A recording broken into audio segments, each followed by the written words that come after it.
Bonjour à tous, vous écoutez le troisième épisode de Champion Podcast. C'est le premier épisode qui est uniquement audio. On est avec Ben qui est instructeur à KMTA. On est aussi avec Manon qui est vice-présidente de Champion Podcast, déléguée des championnes. Bonjour Manon. Bonjour Pierre. On est toujours avec Sylvain qui est vice-président de Champion Podcast. Bonjour tout le monde. Est-ce que Ben, tu peux te présenter ? Bonjour, Ben, 37 ans, non 36 pardon, instructeur de Krav Maga depuis 4 ans si je dis pas de bêtises, deuxième Dan, préparation de la troisième Dan pour l'année prochaine, et puis surtout passionné de ce que je fais, quoi. Passionné de la self-défense.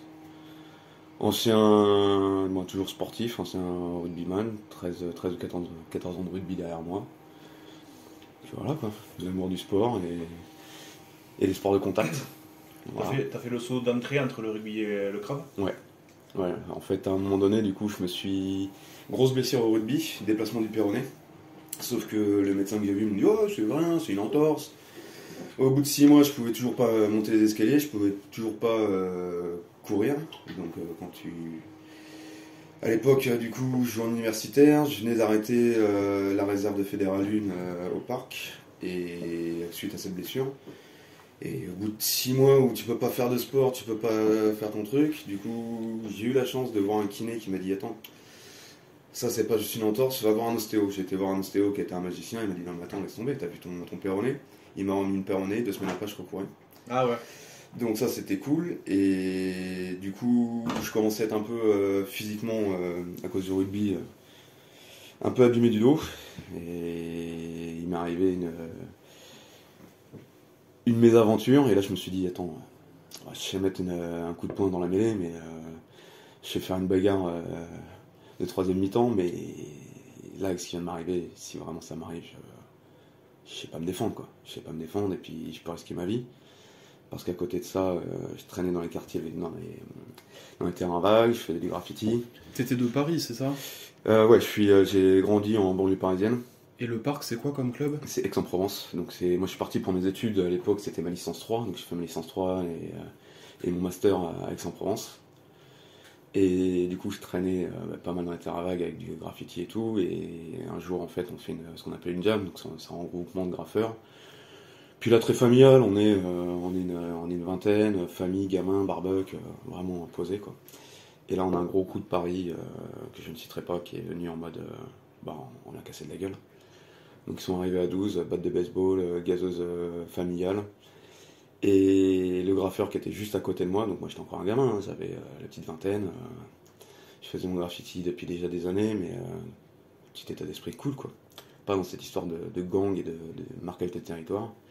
Et le mec était juste à côté de moi, s'est embrouillé avec eux, et puis en mode guéguerre de terrain quoi. Et quand j'ai vu l'agression, batte de baseball et tout ça, j'ai fait si demain il m'arrive un truc et je suis tout seul sur le terrain, je sais pas quoi faire. À côté de ça, le rugby je pouvais plus en faire parce que je commençais à avoir des problèmes de dos. Et là j'ai fait vas-y, il va falloir que je fasse un sport. Je commence à m'enseigner, j'avais pas envie de faire un art martial parce que le côté trop martial, avec la répétition de kata et tout, je m'étais rencardé avec des potes qui faisaient du jiu-jitsu traditionnel, genre mon oncle qui était deuxième dan aussi de jiu-jitsu traditionnel. J'avais un pote qui faisait de l'aïkido, l'autre qui faisait du karaté, et j'ai commencé à tirer avec eux, et non, c'était pas ça qu'il me fallait. Puis je commence à regarder un petit peu, tiens, le Krav Maga. Puis je vois, Aix-en-Provence, il y a un petit club qui vient juste d'ouvrir. Je fais le forum des associations, je vais voir le mec du Krav Maga, et je lui explique un peu mon truc, et il me dit non, le club c'est pas pour toi et tout. Ah ouais. Le feeling il passe pas du tout quoi. Je fais vas-y c'est pas grave, j'ai quand même fait un entraînement d'essai, tu vois, début septembre, j'y vais, et puis je fais un premier entraînement, je me suis régalé, j'ai fait si, c'est ça que je veux faire, et puis depuis ça fait quoi, j'ai fait ma première année, c'est 2010 ou 2011 je crois. 2011 c'est ma première année. C'est marrant ça, mais quel argument il t'a avancé pour dire que c'est pas fait pour toi ? Parce que je lui ai expliqué que voilà, moi je voulais pas le côté art martial et tout, et je lui ai expliqué un peu que j'avais vécu une situation d'agression, et que je voulais apprendre à me défendre quoi.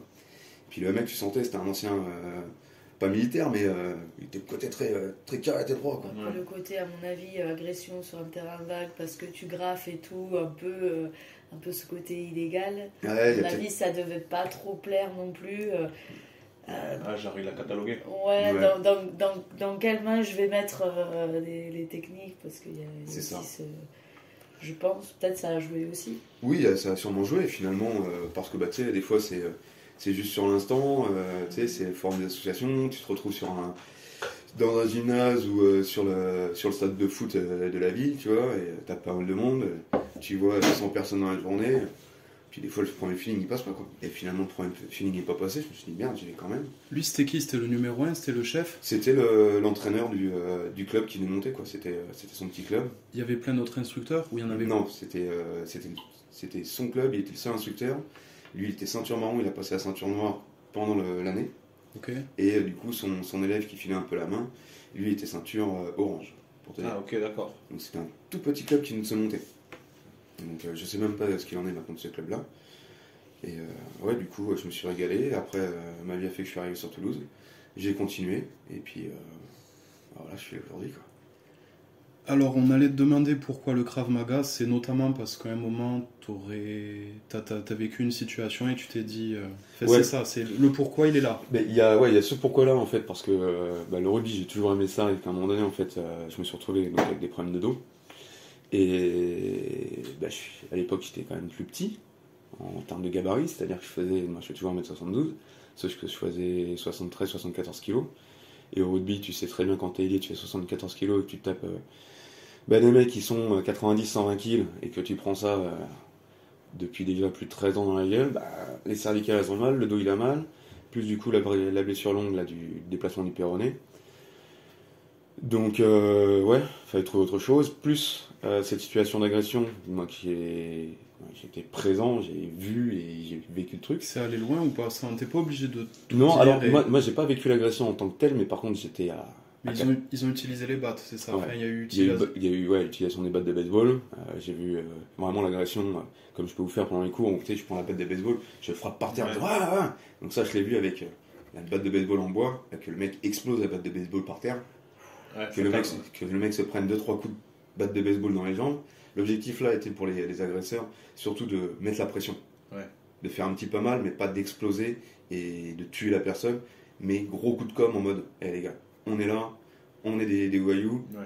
et t'as la petite vingtaine, et là tu vois ça, tu te fais un peu dessus quand même, quoi. C'est impressionnant, hein. Et du coup, ce besoin, moi, que j'ai toujours eu de faire du sport, depuis gamin, je fais toujours du sport, j'ai toujours fait du sport, j'aime ça, j'ai besoin de me dépenser et de tout lâcher, pour moi, j'arrive. C'est un petit bonheur, quoi. Et donc, ouais, ça a fait que je me suis mis au Krav, à la base aussi pour ça, et puis derrière, en fait. C'était à l'amour fou. Ouais, j'ai kiffé la discipline, le côté qu'on fasse, mais ça soit de la self. En même temps, on fait un peu de combat, on fait un peu de tout, du cardio, du renfo, et puis surtout, ça t'apprend aussi à te connaître aussi, à être beaucoup plus vigilant sur ce qui se passe autour. Et puis après, avec mon boulot aussi, ça m'a permis de voir différemment les choses. Et puis, tu grandis, tu prends un peu de plomb dans l'aile et tu te dis, c'est cool en fait. On a plusieurs pages de questions. Ouais, vas-y. Donc on essaie aussi de faire par thème. Là en gros le thème c'est toi et le Krav Maga. Donc voilà, j'ai Une histoire d'amour. Oh. Donc il y a notamment mes questions et Manon aussi qui a Ouais. des questions, donc on se complète. Donc au niveau des combats que tu as pu faire, c'est notamment dans la rue. Non, pas du tout. Je ne suis pas un bagarreur, je me suis jamais battu. Ok. Donc j'ai toujours réussi à me démerder pour soit apaiser, soit ne pas me retrouver dans une situation où ça va être vraiment compliqué. J'ai dû me servir de mes techniques de Krav au boulot, mais là du coup c'est dans mon cadre professionnel, donc j'ai pas le droit de frapper, j'ai pas le droit de faire mal, donc c'était que des soumissions. Des soumissions, des... Oui, puis c'est pas dans ton caractère d'aller répondre à quelqu'un par de la violence. Non, de toute façon, moi, Même si t'avais pas été dans le cadre du travail, t'aurais pas été. oui, moi en plus, toi, tu me connais en perso, tu connais un peu mon caractère. C'est vrai que je peux être. Moi, je suis très franc, je suis très sec, sans vouloir être méchant, mais des fois, juste. Là, tiens, ça, c'est une anecdote. Il y a 6 ans, 7 ans de ça. On a un dimanche soir, on est sur la terrasse d'un café. Je suis en train de discuter avec des copains et des copines. Et un petit jeune vient nous gratter une cigarette. Je suis seul à fumer sur la table. Je lui dis bah non mec, une première fois gentiment. Deuxième fois il revient, il insiste un petit peu. On le remercie. Une troisième fois il revient, je l'envoie un peu bouler, puis je me moque un peu de lui ouvertement en disant bon allez Lou c'est bon. Le mec part, il revient, il me met une droite. Donc j'ai pas eu le temps de discuter, tu vois, de voir quoi que ce soit, on était là comme ça autour d'une table. Le mec passe sur ma droite, il me met une droite et il court. Qu'est-ce que je fais? Je commence à courir derrière lui. Le mec se gaufre en plein milieu de la route. Donc il avait une paire de lunettes, donc de vue. Donc je me mets sur lui en position de soumission. Donc j'ai les deux genoux qui sont au niveau de ses épaules. Donc je le plaque au sol, je lui retire les lunettes et je le secoue en disant mais tu te prends pour qui? Tu te prends pour qui? Pour te dire comme quoi je suis agressif et que je suis méchant. Tu vois, je lui ai pas mis une frappe ni quoi que ce soit. Et les gens qui étaient avec moi ne savaient pas, mais ils savaient que je faisais des sports de combat. Ma copine qui était à l'intérieur à l'époque, elle connaissait mon niveau et ma pratique. Mais les gens ont eu hyper peur parce que je lui ai sauté dessus et tout de suite je l'ai maîtrisé. Mais je lui ai pas mis une frappe. Et du coup, c'est les trois qui étaient à ma table qui sont venus me relever en pensant que j'allais lui péter la gueule, mais comme pas possible. Tandis que non, j'étais juste là en train de se prendre. Tu te prends pour qui? Et le mec, j'ai quand même eu la conscience de lui retirer ses lunettes. Je te dis, non, mais sérieux. Non, mais ouais. Voilà un peu le truc. Et donc, du coup, non, après, ça m'a servi au taf, mais c'est pareil, t'as des embrouilles, t'as ton videur qui vient de sortir de mec, ça part en cacahuète, t'as le videur qui commence à en séparer un autre. Et puis l'autre qui commence à arriver, bon bah, étranglement ou une clé, et tu le fais sortir, et tu le fais bouger à 20 mètres, et tu lui fais comprendre que ici t'es chez moi et que tu fais pas ta loi quoi. Oui, parce que pour préciser le contexte, ouais, dans un bar, tu es numéro 2 du bar. Ouais, je suis responsable d'un gros bar à Toulouse. Ouais. Et ce qu'on va te demander tôt ou tard, bon, on va peut-être changer un peu l'ordre des questions, c'est il y a un entraînement au couteau qu'on a fait récemment, et j'ai cru comprendre que tu as été confronté à ça. Non. Un couteau, non? T'as pas eu un agresseur au couteau dans ton bar? Non, non, j'ai pas eu d'agression au couteau dans mon bar. Non. C'est ce que j'avais compris. Non, c'est un de nos élèves qui est venu me voir à la fin du cours parce que justement il a eu cette problématique. Il a été agressé au couteau, il m'a une menace au couteau et du coup il voulait en savoir un peu plus. Et c'est pour ça qu'on a discuté à la fin du cours. J'ai pas eu d'agression au couteau, je touche du bois. Et là-dessus, hein, si vous avez une agression au couteau, vous évitez au maximum le contact et si vous pouvez pas, Ok, bah j'ai mal compris. Enfin, il y a un entraînement récent qu'on a fait, donc à la fin de l'entraînement, on sait pas. Et puis tu as plein d'anecdotes en fait au club. Tu as plein d'anecdotes, c'est-à-dire tu as une fille, on en a parlé sur l'interview avec Fred. Ouais. Tu as une fille, elle avait 16 ans, elle a vu un jeune se faire planter à côté d'elle. Donc quand toi tu vas bosser le couteau, ça lui fait quelque chose. Ouais. Et on a d'autres anecdotes de raquettes où le mec de chez nous, de KMTA, il a pris le dessus et le mec il lui a tendu 2 portables au lieu de 1, tu vois. Ouais. Enfin, le mec il commence à le raqueter, l'autre il dit non, ça va pas se passer comme ça parce qu'on peut apprendre à avoir la confiance, de l'assurance ou ce genre de choses au Krav Maga, et on pourra en parler. Et toi tu dois connaître plein d'autres anecdotes, enfin, avec tous les élèves qui se confient plus aux instructeurs qu'aux nouveaux et tout ça, tu dois avoir plein d'anecdotes sur... il y en a pas mal, tu vois, que ça soit sur la section ado. Donc on a ouvert il y a quelques années à l'époque avec David, et maintenant c'est Patrick qui a repris le relais. Tu vois, pour te donner ce type d'anecdote, moi je vois sur les ados, il y a beaucoup qui viennent parce qu'il y a question d'agression, de harcèlement. Chez les adultes c'est pareil. Tu vois, il y a certaines femmes chez nous qui sont au club. Quand on travaille les étranglements de face, c'est pas possible. Parce que ça ramène sur une agression qu'elles ont eue, où du coup, tu peux pas venir saisir pour travailler en sécurité dans l'enceinte du club. Donc du coup, tu viens poser les mains sur les épaules, où tu fais mine d'être devant avec les mains, et du coup, elle essaie le travail technique. Mais l'agression est encore tellement marquée dans ses esprits que c'est le traumatisme. Ouais, le traumatisme présent quoi. Donc ouais, il y en a plein comme ça, mais après malheureusement c'est les épreuves de la vie. Et moi, comme je t'ai dit, je touche du bois, j'ai toujours réussi à me démerder pour être vigilant. Tu vois, c'est fait aussi partie de nos disciplines. C'est ok, c'est de la self-défense, mais t'as le choix entre 2 rues. Tu vois une rue qui est noire avec des loupards et une rue qui est éclairée avec du monde dans la rue, tu vas pas prendre la rue noire.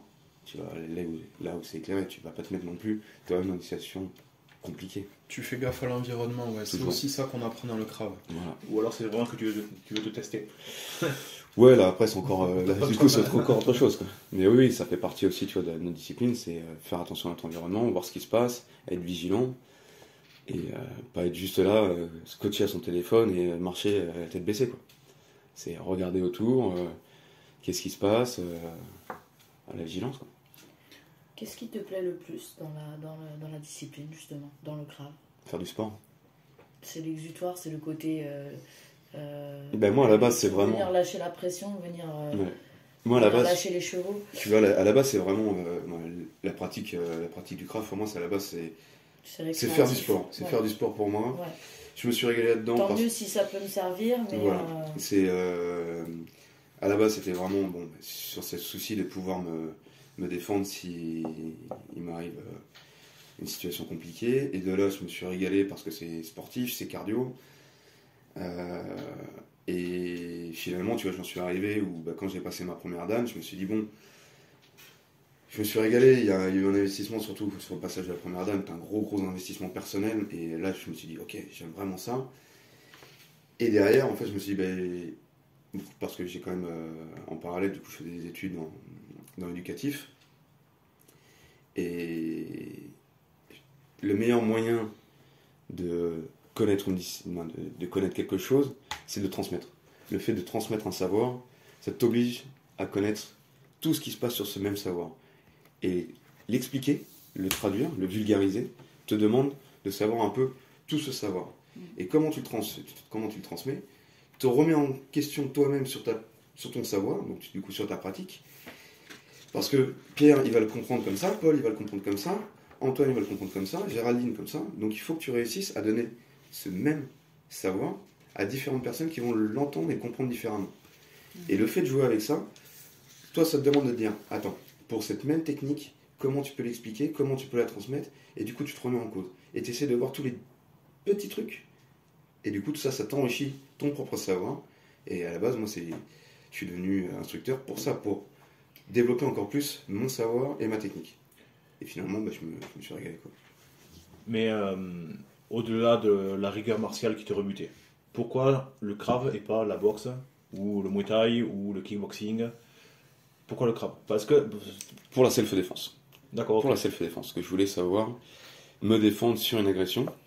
Je voulais pas rentrer sur, comme je te disais, tu vois, j'avais de la famille qui avait du coup, mon oncle qui était en juif traditionnel, donc j'ai toujours vu, tu vois, à l'époque, je m'en souviens d'aller voir mon oncle passer sa première dan avec tous les katas, les machins. Je voulais pas ce côté-là où t'es là pendant une heure et je ne dénigre pas du tout, hein. C'était pas du tout moi ma volonté. J'avais besoin d'un truc où très rapidement on t'apprend à te défendre parce que j'étais dans cette situation où en fait, tous les week-ends je suis sur un terrain vague, je peux me retrouver face à des loupards. Comment je fais, quoi. Ah, tu voulais vraiment voir du concret de suite, en fait. Voilà, je voulais voir du concret de suite, et puis finalement je suis tombé amoureux de la discipline. Et donc, il n'y a pas eu un truc en me disant alors du coup, est-ce que je choisis le Penchak Silat? Est-ce que je fais de la boxe Thai parce qu'en plus c'est à la mode en ce moment?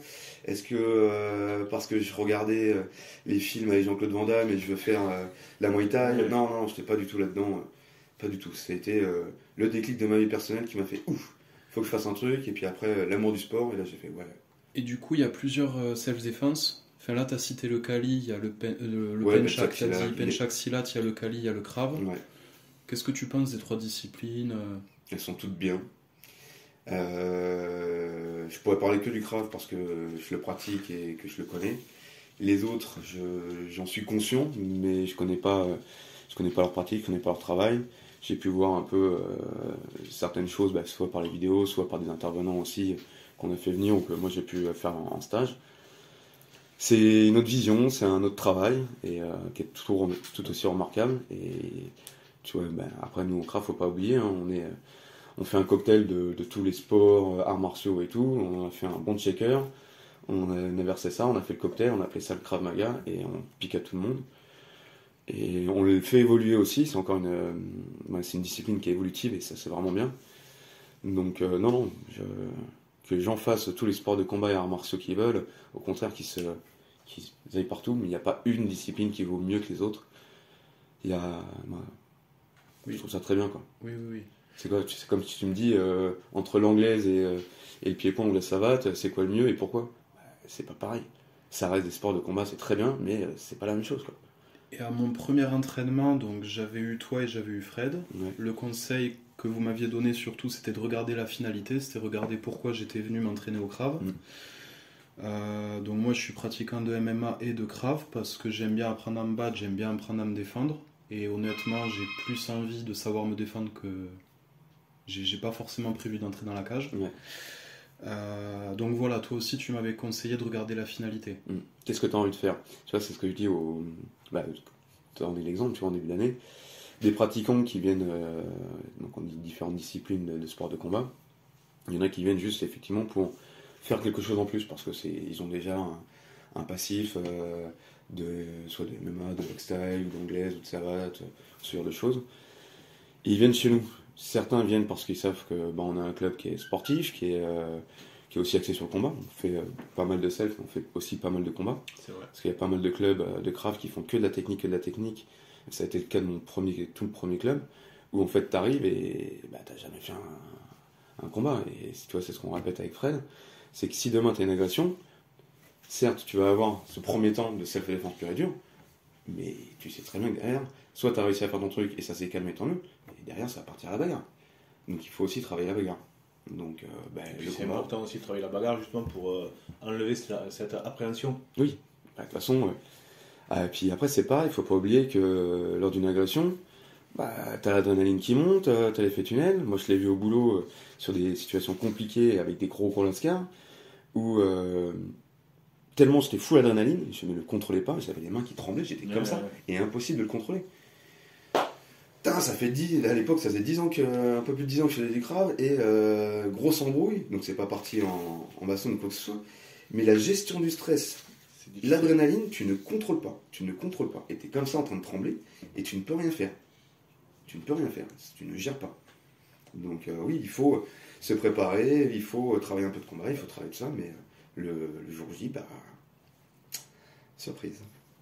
Et est-ce que parce qu'après avoir discuté avec beaucoup de hauts gradés dans le club, est-ce que tu es aussi dans l'optique que, d'ailleurs c'est ce qui m'a séduit aussi, dans le Krav il n'y a pas de règles. Et c'est ça qui est cool. Parce que tu vois, je suis grand fan de MMA, Ouais. J'aime beaucoup le MMA, mais moi ce qui m'a plu dans le Krav, c'est qu'il n'y a pas de règles. Alors, faut pas oublier que nous, on fait de la self-défense. Tu vois, c'est toujours ce que je dis.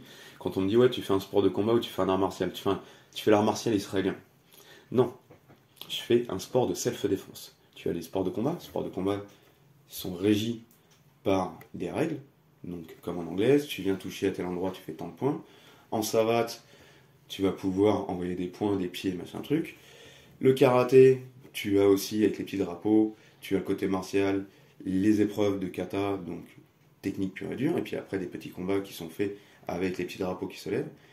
Et tu as la self-défense. La self-défense, tu vas faire un peu comme les arts martiaux, tu vas faire un peu comme les sports de combat, mais la finalité n'est pas du tout la même. T'es pas là pour remporter une coupe, t'es pas là pour, entre guillemets, passer des grades. L'objectif final, il est si demain t'es dans la rue, t'es avec ton gamin, et que là t'as un mec qui vient t'agresser, comment tu te mets toi en sécurité et ton gamin en sécurité, peu importe ce qui se passe. On voit le passage de grade parce que ça nous rythme un peu l'année, on va dire.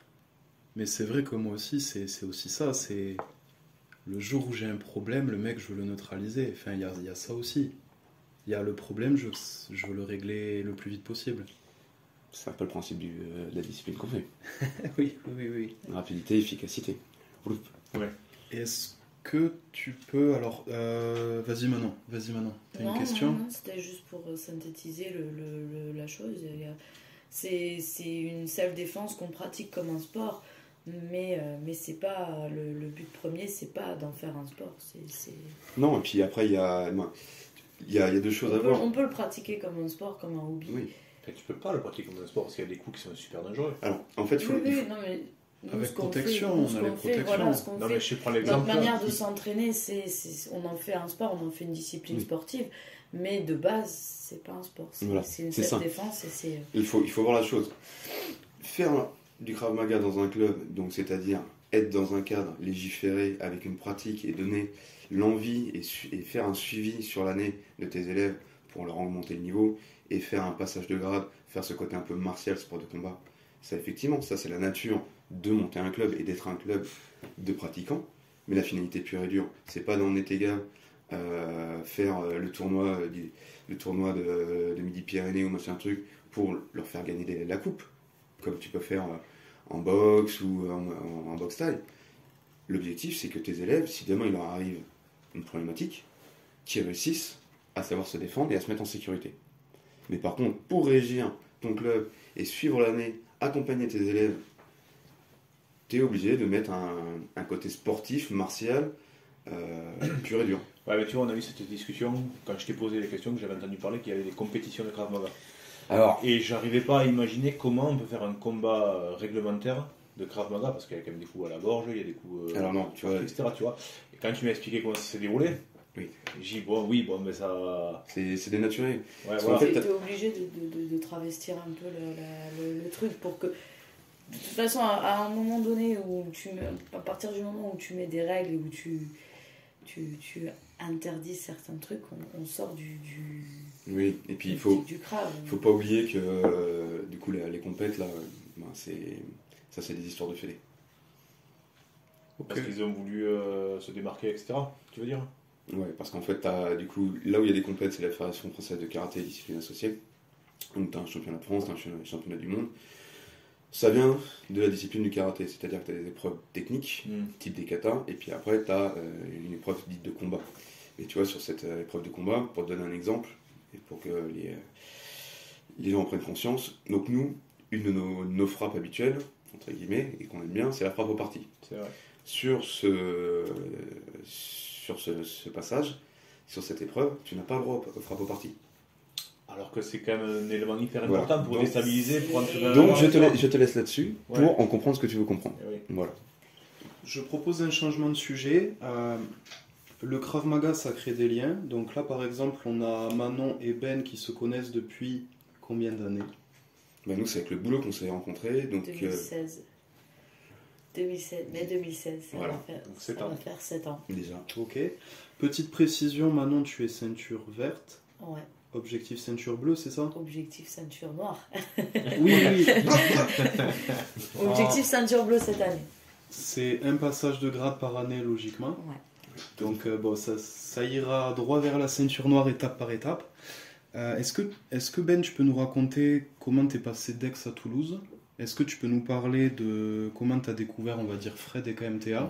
Ou enfin déjà Fred au début. Et tu peux nous parler de Manon. Quand est-ce qu'elle apparaît? Ouais. Du coup, Aix-en-Provence fait ceinture jaune, ceinture orange. Changement dans ma vie. J'ai fait un deuxième master. Je trouve du travail. Donc je me retrouve à Toulouse. Je fais mon deuxième master à Toulouse. Je trouve un boulot dans un bar. Je rentre, du coup, vu que j'étais sur un club à Aix-en-Provence, j'ai forcément demandé à mon prof en me disant je déménage à Toulouse l'année prochaine, quel club, où est-ce que je dois aller? On m'a dit tu vas tel club. Du coup, j'y suis allé. Donc là, à l'époque, club affilié FEKN, Fédération Européenne de Krav Maga. Fédération Européenne, ok. Voilà. Ok. Donc là, la référence avec Richard Douyeb et tout l'enseignement qu'il a fait, qui fait qu'aujourd'hui le Krav Maga en France est ce qu'il est. Ça reste un grand maître, il n'y a pas à chier là-dessus. Donc j'arrive au Fight Club et je travaille de nuit. Le Fight Club propose des cours le midi, en après-midi. Donc pour moi c'est du pain béni. Je m'entraîne, je fais cours de Krav, je fais un peu de pied-point. Et du coup, j'ai plusieurs instructeurs, et puis à un moment donné, j'ai Fred comme instructeur. Et puis je continue, les années passent, je fais mes ceintures au fur et à mesure, j'augmente. Et je passe ma première dan, et de là, en fait, j'ai passé ma première dan, Fred part du Fight Club. Déjà, le Fight Club, ça commençait à être compliqué pour avoir des cours pour le milieu et au gradé. Et du coup, Fred a monté son club, je lui ai dit vas-y, je te suis. En plus, il y avait pas mal de gradés, il y avait toujours les cours du midi, il y avait plus de cours de midi de Krav pur et dur que proposait l'ancienne, donc le Fight Club. Donc j'ai suivi Fred. Et puis ça faisait déjà quelques années qu'il m'entraînait. Il m'a accompagné, donc moi j'ai passé ma première dan, lui il a passé sa troisième dan. Donc on était ensemble à Montpellier pour passer nos ceintures. On s'est accompagnés, et puis du coup la première année du KMTA, du coup il y avait Fred et un autre entraîneur. L'autre entraîneur commençait à être absent. Moi j'ai dit à Fred que ça m'intéresserait de passer mon diplôme d'instructeur fédéral, comme je vous disais tout à l'heure, par rapport aux questions du savoir, parce que pour moi c'est le moyen d'avancer dans ma technique. Et puis j'ai commencé à faire des échauffements, j'ai commencé à faire des entraînements. Donc la première année du KMTA, et puis après, la deuxième année, j'étais officiellement un instructeur. Et donc là, ça fait 4 ans, je crois. Et tu as pris où? Finalement, ouais. J'y pensais pas, surtout que je suis arrivé, j'étais petit jeune, j'avais ma petite ceinture noire. Je me retrouvais avec des mecs entre 10-15 ans de plus que moi, qui ont une pratique sportive de combat, d'arts martiaux, beaucoup plus vieilles que moi, qui ont des connaissances beaucoup plus grandes là-dessus. Et j'ai été accepté par mes pairs et remercié par mes pairs. Et du coup, aujourd'hui, ce qui fait qu'on a aussi un club, tu vois, aussi, je pense, aussi familial et soudé avec tout le monde, quoi. T'as 36 ans, Ben, je sais pas si on l'a dit sur l'enregistrement. Enfin, on en a Ouais, parlé, ouais, mais c'est 36 balais. j'avais une question Esprit Club, et effectivement, on remarque la même chose. C'est une volonté. C'est une volonté avec Fred qu'on a toujours eu. Après, on a nos caractères. Vous avez vu, moi, je fais toujours un peu le con. Je fais toujours un peu le con parce que pour moi, c'est. Ouais, j'aime ça, tu vois. J'aime le club, j'aime le crave. Et être là, je l'ai eu, tu vois. Je l'ai eu dans certains clubs où. T'arrives sur le tatami, tu fermes ta gueule, tu fais tes pompes, t'es pas content, tu fermes ta gueule. Non, c'est. Non, c'est pas du tout ça. Nous, on accepte tout le monde. Tu viens, que tu sois jeune, que tu sois vieux, que tu aies des problèmes de dos, que tu aies des problèmes de blessures, tu vas à ton rythme, tu fais ton truc tant que tu as la niaque et que tu as la volonté de faire l'activité. Ouais, si tu es là juste à rien faire et tu es juste là à parler, non, effectivement, ça va pas le faire. Mais si tu as juste l'honnêteté et la gentillesse de te dire je suis là pour faire du sport et de faire ça avec des camarades, comme un peu l'esprit rugby aussi, parce que je viens de là, tu vois. On est tous ensemble, on y va tous ensemble, quoi. Et peu importe ton niveau, peu importe ta pratique, on y va, on se fait plaisir et voilà, on est là pour passer un bon moment, pour lâcher le cerveau. Tu arrives dans le vestiaire, tu te changes et c'est ça qui est bien, c'est que tu vois, on a tous la même tenue, on est tous bas de team noir, le t-shirt du club, ceinture de différentes couleurs, mais on est tous sur le tatami, on est tous pareils. Tu peux être avocat, chômeur, étudiant, on s'en fout, on est juste là pour s'amuser et passer 1h30, 2 heures sur le tatami ensemble, quoi. Et là, le petit rappel qu'on peut faire, c'est il y a des cours enfants-ados. Ouais. Il y a un cours le samedi. Un cours le samedi matin pour les ados. Ouais. Ok. Il y a 5 cours adultes. 5 cours adultes, lundi midi, mercredi midi, vendredi midi, lundi soir, mercredi soir. Et vous avez toutes les infos sur kmta.fr, donc vous avez un numéro à contacter si vous êtes intéressé. C'est une bonne façon aussi, c'est de venir essayer et on voit si le feeling passe, notamment vous qui venez éventuellement tester. Et, tu vois, je voulais juste rebondir sur ce que tu disais. Moi, un truc que j'apprécie beaucoup, justement, c'est ce que tu dis, c'est que ce soit les hauts gradés, les ceintures noires, etc., il n'y a pas d'arrogance, il n'y a pas de ils te regardent de haut parce que tu es ceinture blanche, jaune, etc. Au contraire, il y a beaucoup d'empathie, beaucoup d'aide, d'entraide, etc. Ça, je trouve ça cool. C'est vraiment je pense que ça a toujours été ça et je pense que vous l'avez vu, je sais qu'avec Fred ça a toujours été ça qui passe et un de nos leitmotivs tous les deux. On est un club familial et ça se passe bien. Le mec qui comprend pas, qui est juste là pour frapper dur, on te le dit une fois, on te le dit 2 fois, si tu comprends pas, tu sors. Et c'est comme ça. On est là pour avoir une bonne ambiance, pour s'entraider, pour passer un bon moment, pour apprendre, pour savoir aussi à se mettre en sécurité sur un cas d'agression. Mais avant tout, on est là pour passer un bon moment. Et puis, on devient une bande de potes, on devient des camarades, on est soudés, et c'est ça aussi, tu vois. Pour moi, c'est tout l'esprit d'un club. Tu vois, on n'est pas là pour former des guerriers, pour former des combattants et envoyer la castagne. Non, pour ça, il y a plein de clubs d'autres sports. Allez-y, mais nous, c'est pas du tout ça. C'est pas du tout ça l'objectif.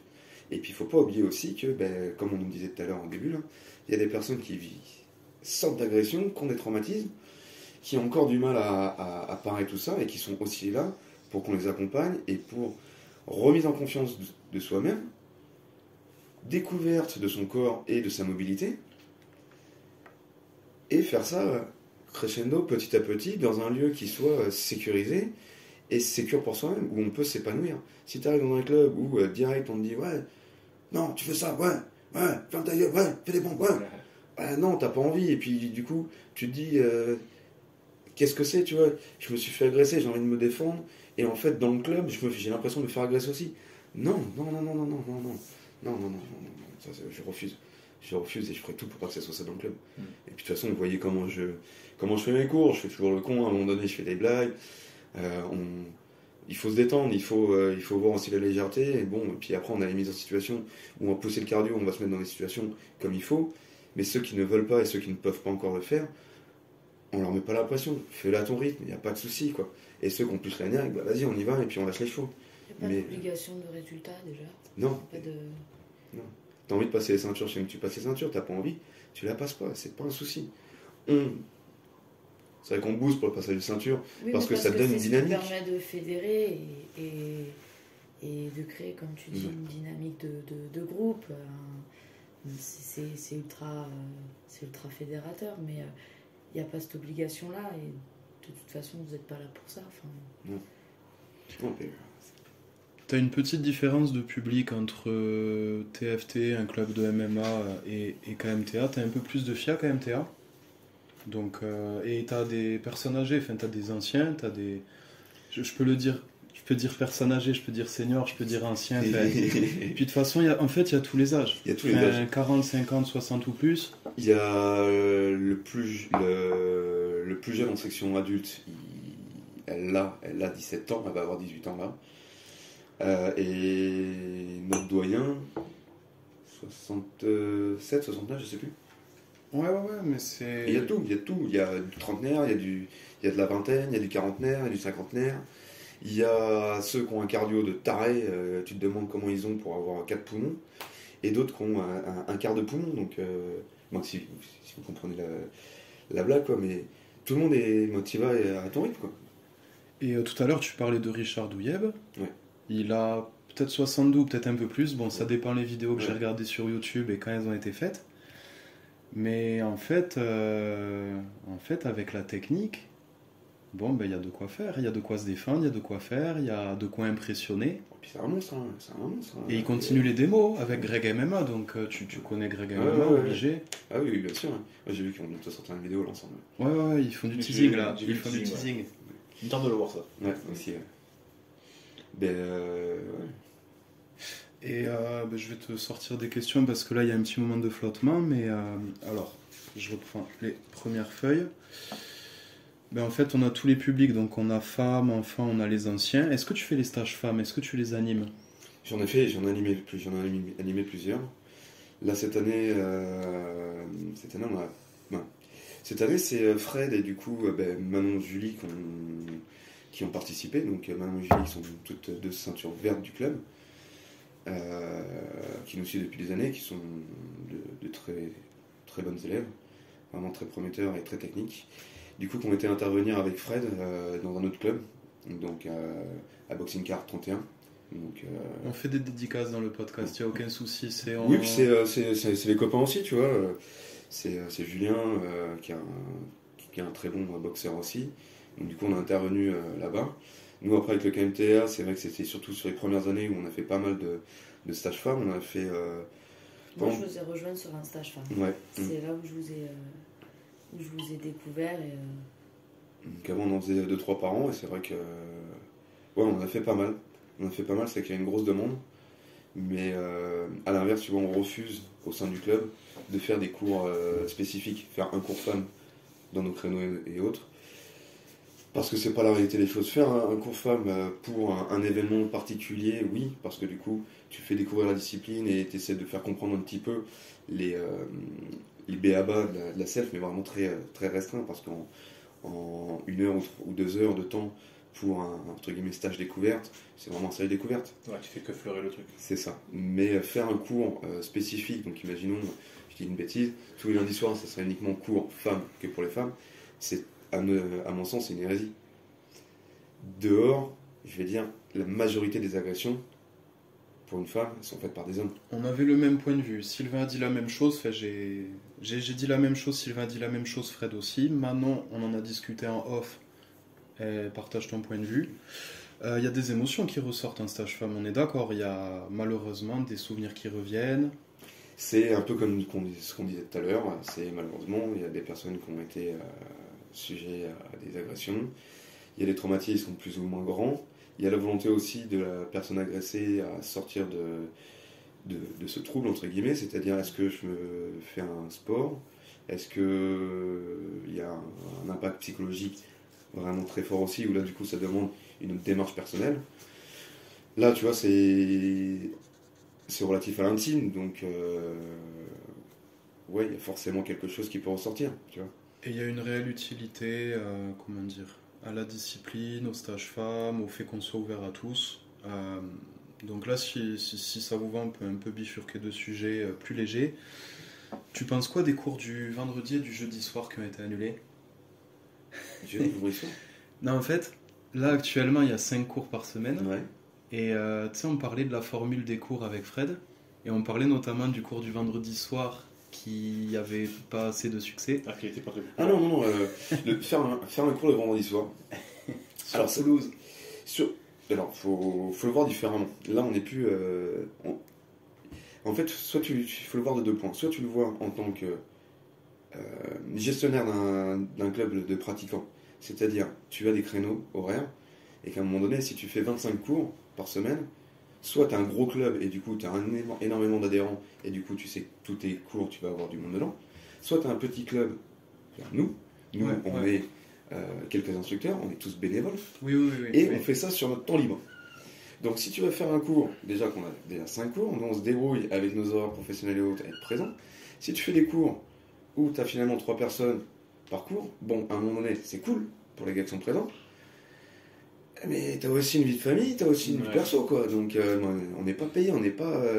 c'est vraiment du perso, c'est du temps personnel qu'on donne, c'est notre passion, et on touche que dalle. Et nous, la petite blague, le petit truc qui nous faisait marrer, c'est le vendredi soir, en fait, les gens, ils allaient un peu trop en soirée. C'est quand vous avez voulu multiplier les cours, mais le vendredi et le jeudi, il se passe d'autres choses sur Toulouse et d'autres soirées, d'autres optiques. Et puis même, tu vois, alors moi, j'ai encore des rythmes différents que tout le monde, mais pour monsieur tout le monde, le vendredi soir, t'as ta semaine dans les pattes, tu rentres à la maison, t'as les gamins, le week-end, tu dois aller voir la belle-mère, alors il faut se lever, Bon, le vendredi soir, t'as pas forcément envie. Remarque, ça peut être une bonne solution de se défouler avant de voir la belle-mère, quand même. Oui, ça marche aussi. C'est plus relax, quand même. Ouais. Mais donc, non, c'est un créneau qui est assez compliqué, quoi. Et oui. Et alors, selon toi, quels sont les points positifs de KMTA et les améliorations souhaitables? Tu redis la question? En gros, point fort, point faible. Point fort, on est un super club avec des adhérents magnifiques, des instructeurs au top. Et point faible, plus d'instructeurs. Plus d'instructeurs, non. Non, point fort, non, il y a plein de points forts dans le sens où on reste humain et tout le monde vient comme il est vraiment. Et ça, je pense que c'est vraiment notre force. Le fait que tout le monde soit accueilli comme il se doit et qu'il y ait une honnêteté, une gentillesse et une volonté de se transmettre un savoir. Ça, c'est vraiment, je dirais, le point fort. Point amélioré, il y a toujours tout à améliorer. Notre pratique est améliorée, notre transmission de savoir est améliorée. Si tu te dis que t'es le meilleur et que t'as rien à refaire, ça veut dire que t'es une merde, quoi. Ouais, tu te remets pas en question, Non. c'est mort. Non, ma pratique est améliorée, ma transmission de savoir est améliorée. Je dois encore découvrir des détails encore et encore sur ma pratique.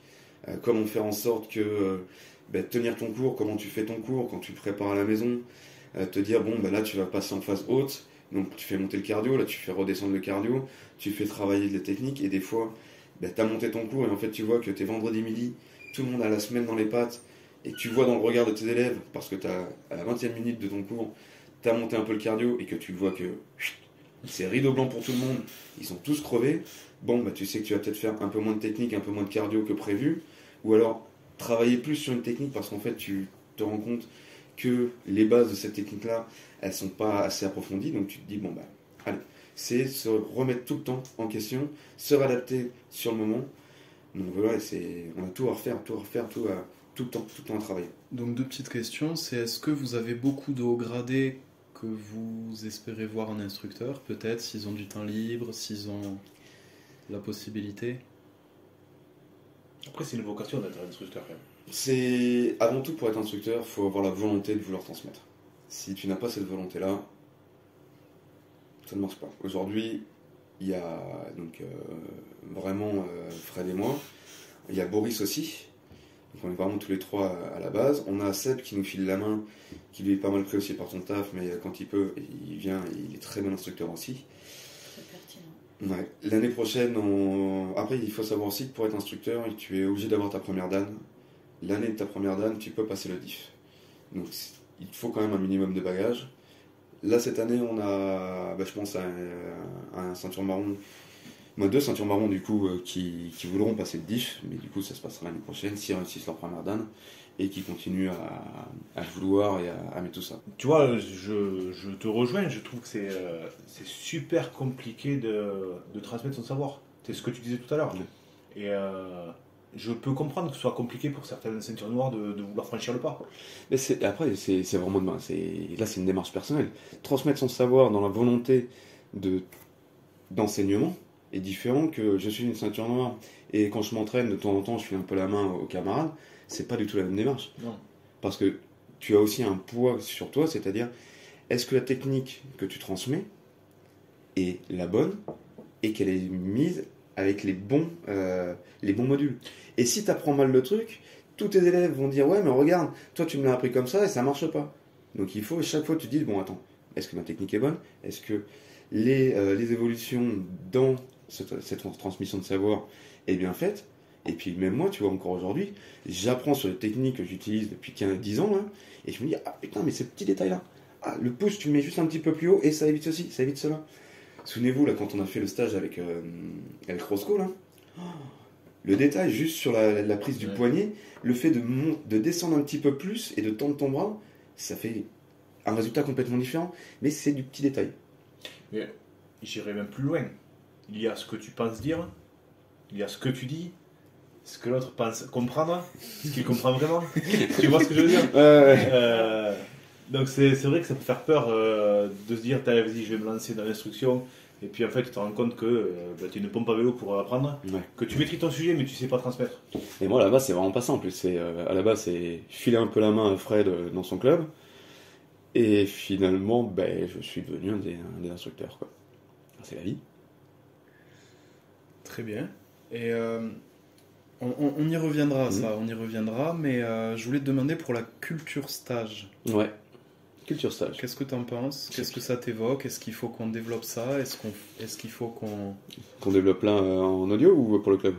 Pour le club. Ah oui, la culture stage c'est voir d'autres disciplines, avoir des intervenants autour de notre discipline qui ne sont pas forcément de la nôtre mais qui sont complémentaires à la nôtre. C'est génial, c'est génial. Il faudrait qu'on en fasse plus, mais il faut le temps, il faut le lieu, il faut payer aussi les intervenants, il faut les moyens. Et puis il faut aussi réussir à motiver tes élèves qui soient présents. Moi je bosse les week-ends, donc ça veut dire moi c'est poser des congés payés pour pouvoir venir les week-ends. Donc c'est beaucoup de choses. Mais culture du stage, oui, faites-en en fait. Allez même dans les autres clubs faire des stages de tout ce que vous voulez. Mais faites-le, c'est que du bonus, C'est quoi tes meilleurs stages, tes meilleurs souvenirs? J'en ai plusieurs. Il y a un stage de Kudo qu'on a fait. Donc Kudo Daido Juko, c'est le MMA japonais. On a fait ça il y a quelques années. C'était vraiment génial. En plus j'ai fait un combat avec la ceinture marron ou noire, Rem, qui est quand même champion de Mus. C'était génial. Travail en Kim, casque à bulles. Ah d'accord. Okay. Oh, puis là ça frappe. Ça cherche le chaos à travers le casque à bulles. C'était génial. Techniquement et sportivement, c'était grosse journée. Ça, j'ai vraiment un souvenir de fou. Ben, il y a des mecs comme Roscoe qu'on a eu, comme Jimmy UV. Les mecs, ils sont techniques, comme quand on avait aussi Jean-Pierre Demey, un monstre du Krav Maga aussi, le fondateur du club de Pau. C'est que des mecs techniques de dingue. Mais des fois, c'est tellement technique que il faut être haut gradé pour pouvoir suivre le stage, parce qu'à un moment donné, tu as trop d'informations. Donc moi, là-dessus, je me suis régalé avec des mecs comme ça, quoi. Donc, pareil, certains stages de nettoyer, où tu travailles aussi le côté combat, ou d'autres atouts que tu utilises un petit peu, mais dans une vision, quoi. Donc en Letway, c'était notamment avec David Tayeb, Ouais, notamment. notamment. Parce que celui-là, on l'a vécu en fait, c'était cette saison Ouais. et... Mais après, j'avais d'autres trucs, mais... Non, mais on verra ça plus tard. sur la chaîne YouTube, j'ai vu que vous en aviez fait d'autres, des Ouais. stages et tout. Ah ouais, c'était cool. T'aimes bien les coups de tête, c'est ça? C'est ça que t'es en train de nous dire? Non, coup de tête, coup de genou, c'est vrai que dès que tu passes au corps à corps, en fait, c'est une arme redoutable, Ah ouais, destructrice. Là, quand t'arrives, tu fais direct, t'avances pour un crochet, et qu'en fait, tu te dis, c'est pas grave, tu mets pas le crochet, mais tu viens mettre ton coup de coude. Et là, si t'as la bonne technique, du coup, t'es déjà en préparation, t'as monté tes épaules, t'as le menton qui est rentré. Finalement, au lieu de mettre ton crochet, tu mets ton coup de coude, t'es en protection complète. Là, derrière, tu viens en saisie, tu viens mettre ton coup de genou. C'est génial, effectivement, ça fait penser à boxe taille, sur ce genre de sport. Mais là-dessus, le nettoyer, il y a une dynamique. J'aime bien aussi. Mais effectivement, là, c'est un peu plus combat, là, c'est plutôt mon côté. Bagarreur. Pas bagarreur, mais contact. L'amour du contact qui vient, quoi. Et est-ce que tu pratiques le Mito-Jitsu? Ah ouais, j'aime beaucoup ça. Non, c'est juste. Vous le savez, hein, vous faites partie du KMTA, vous voyez bien que là on vous dit ça c'est de la merde, ça fonctionne pas, ça fonctionne, ça ira que dans cette situation-là. Non, on essaie d'être au plus clair et on veut éviter au maximum. Et puis. Mais tu vois, j'étais tombé. Elle date un peu cette vidéo où c'est un plateau où il y a Frank Gropper et Cyril Diabaté. C'est un débat sur ça, justement. Et quand j'écoutais Cyril Diabaté, qui est un des principaux détracteurs de tout ce qui est self-défense, etc., quand je l'écoutais, en fait, il dénonçait la self. Mais je voyais plutôt, comment dire, qu'il dénonçait des instructeurs qui peuvent faire croire à des élèves qui pourront devenir des Jackie Chan ou des Chuck Norris ou je sais pas, plutôt que le sport en lui-même. Parce que quand je vois les cours qu'on en a eu, comme tu dis, vous ne nous vendez pas du rêve. Je vous ai jamais. Non, mais ce que je veux dire, vous avez jamais entendu dire à une petite vieille de 60 ans, ouais, t'inquiète, tu vas coucher un petit peu. C'est pas vrai. On est honnête, faut arrêter de se mentir, faut arrêter d'envoyer des paillettes. On n'est pas là pour faire des inscriptions et faire juste des licences et faire de la thune sur les gars. On est là pour faire une pratique sportive, pour faire une pratique de self-défense. Donc à un moment donné, tiens, toi c'était l'exemple parfait, et je te prends souvent en exemple, parce que tu as un grand gabarit. Et là je leur dis, et je le dis devant tout le monde, là ça marche pas. Toi tu fais 1m50, 40 kg, ça ne marchera pas, il va falloir que tu fasses comme ça et que tu rentres beaucoup plus. Et par contre, un grand loulou, il va falloir que tu le fasses différemment. Sur une technique la même, tu vas avoir en fait une multitude de possibilités juste à cause des gabarits. Oui. Et puis à un moment donné, on reste crave. Hein. Donc effectivement, le mec il a une grosse paluche, il fait 1m90, 120 kg, il te chope par le col, et t'as intérêt à frapper, bien garder la main sur toi, et frapper pour qu'il te lâche. Effectivement, si tu fais aussi 1m90, 120 kg, tu lui en mets une, ça va lâcher. Par contre, tu fais 50 kg, il va falloir t'en mettre plusieurs. Mais il faut être conscient de ça. C'est vrai. Et puis ce que je trouve bien, c'est qu'au moins dans le Krav Maga et les autres sports de self-défense, c'est qu'au moins il y a ce côté où tu apprends aux gens à ne pas avoir peur du combat, entre guillemets. Après, je pense que... D'essayer d'enlever l'appréhension de ça. Ouais, mais c'est les écoles. Ça, c'est vraiment... Ça dépend des clubs. Tu vois, ça dépend des clubs. Parce que tu vois, mon tout premier club de Krav, je crois que dans l'année, j'ai fait 2 combats souples. Dans l'année. Je ne faisais que de la technique à vide ou en binôme. Et j'ai mis 2 fois, je crois, la paire de gants de boxe anglaise en 1 an. Mais là, je pense que... Et là, dans notre club, je pense que dès le premier cours, ah oui. tu passes avec les gants anglaises. Ah merde, c'est quoi de prendre un coup? Quelle est ta réaction, tu vois? C'est apprendre, appréhender, savoir recevoir, et puis après, on verra pour donner. Se familiariser avec ça, Ouais. qui est hyper important. Bah, c'est le Tu contact, vois, hein. ça rejoint l'un des points forts de KMTA, je trouve. C'est cette mise en situation, la mise dans le dur. On fait vraiment du concret. Non, C'est pas juste de la technique ou de la chorégraphie. Et ça rejoint aussi ce qu'on disait tout à l'heure sur les cours uniquement féminins. C'est comme le mec qui va te dire oui, je vais t'apprendre des techniques au couteau, tu vas t'en sortir, nanana. Ou la nana qui te dit non, mais on va s'entraîner que entre filles et tu vas voir, nanana. Non, la finalité c'est toujours le contexte. Et dans la rue, le contexte c'est des inégalités de poids, de gabarit, De nombre. de nombre, Ouais. de surprise, C'est ça. Multi-contexte, multi-paramètres, multimorphologie, enfin, tout, ça dépend à chaque Donc en fois. fait, le débat sur la self-défense, etc., c'est un faux débat. C'est plutôt un débat sur Pour la moi, façon oui. d'enseigner. La façon d'enseigner, la façon de la gestion du club aussi. Si tu as un club, comme je disais tout à l'heure, un club qui veut juste rentrer des sous et faire des adhérents, au niveau Et- d'humilité des profs, le niveau de... ouais, t'as tout quoi. Et puis est-ce que, tu vois, je pense que nous, il y a une différence qui se fait directe en termes d'enseignants.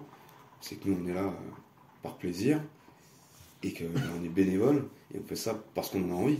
On n'est pas là parce se dire, bon ben, c'est mon gagne-pain et que ça m'emmerde de faire un cours parce qu'en plus ce soir c'est le cours débutant, nanana, c'est chiant. Non, nous on y va parce qu'on aime ça et on a envie de faire progresser nos élèves. Vous avez un niveau d'humilité, que ça soit toi, que ça soit Fred, que ça soit Boris, que ça soit Xavier et Seb quand ils rejoignent le camp des instructeurs.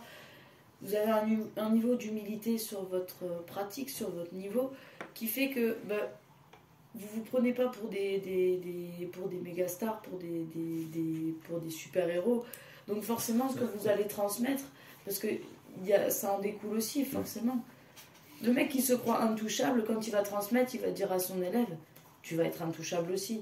C'est pas votre cas, vous avez toujours conscience des réalités et du... Ouais, puis il faut se dire aussi, c'est pas parce que je suis deuxième dan aujourd'hui que demain je peux pas me faire casser la gueule dehors. Hein.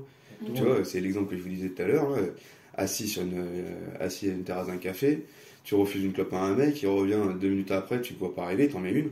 Bon, bah ouais, je suis deuxième dan, et alors, j'en ai quand même pris une dans la gueule, et je l'ai pas vu venir. Hein. Ah ben, même Donc, Francis Ngannou, si un jour il y a 3 types qui lui tombent dessus avec des battes et des couteaux, Voilà, faut rester honnête avec soi-même. Hein. T'en prendras toujours, et tu peux pas savoir ce qui va se passer demain.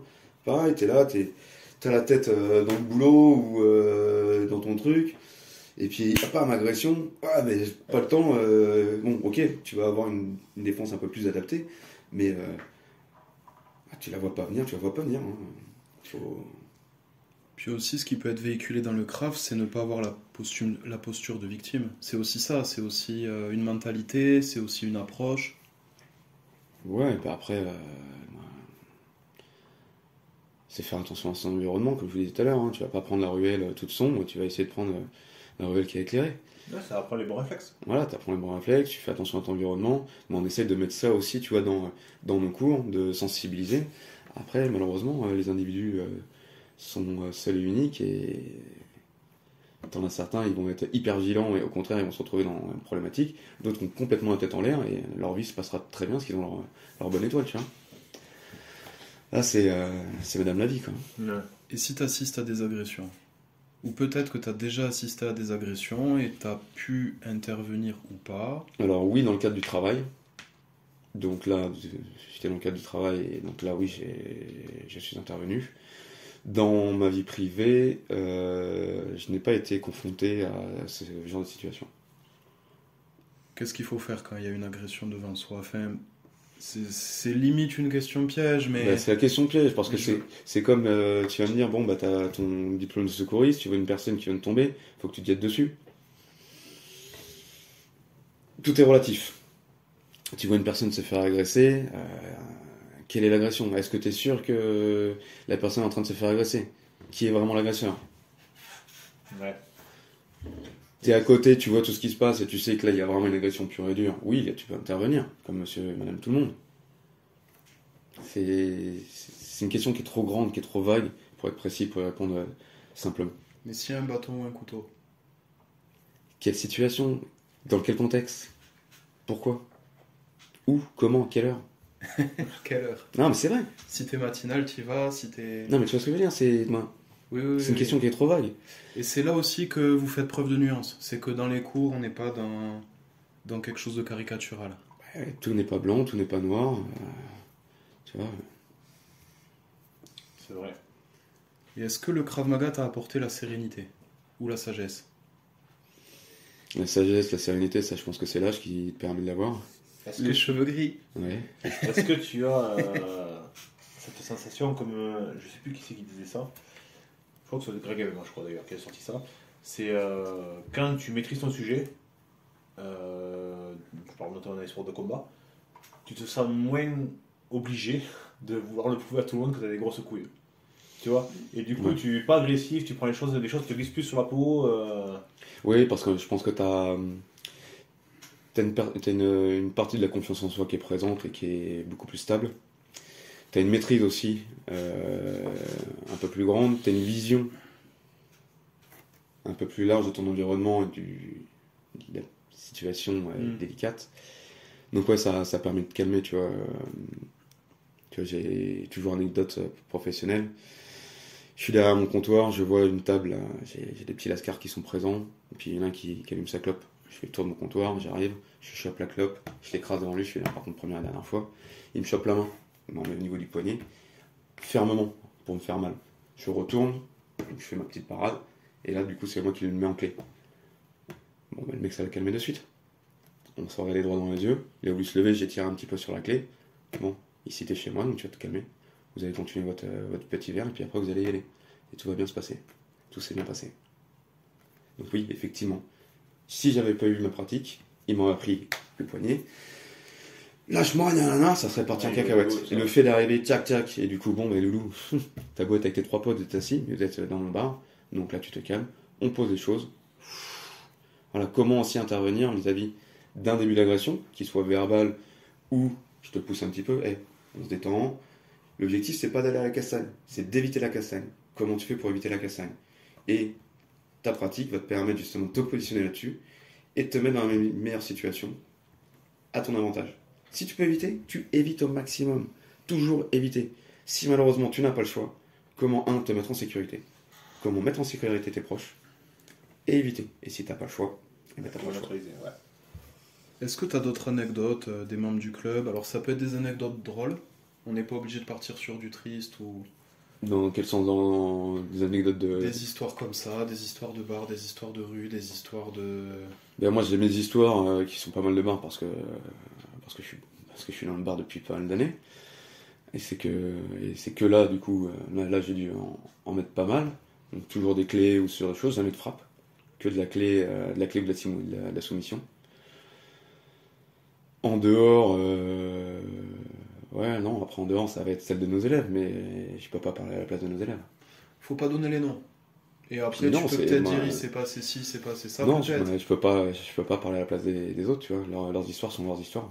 Oui, après, on veut Est-ce pas que donner tu- les noms et on veut pas embêter les gens. Ouais, ça, je on pense- est ça, sur la même Ouais. Par volonté. contre, est-ce que tu as eu des retours d'élèves qui sont venus te voir, se dire putain, c'est cool, j'ai appris ça et j'ai réussi à le mettre en pratique et ça m'a aidé?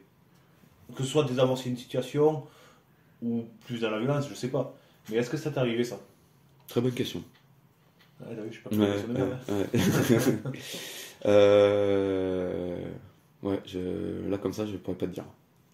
Ça, c'est un truc que je serais curieux de voir, de faire un petit tour de table des élèves Ouais.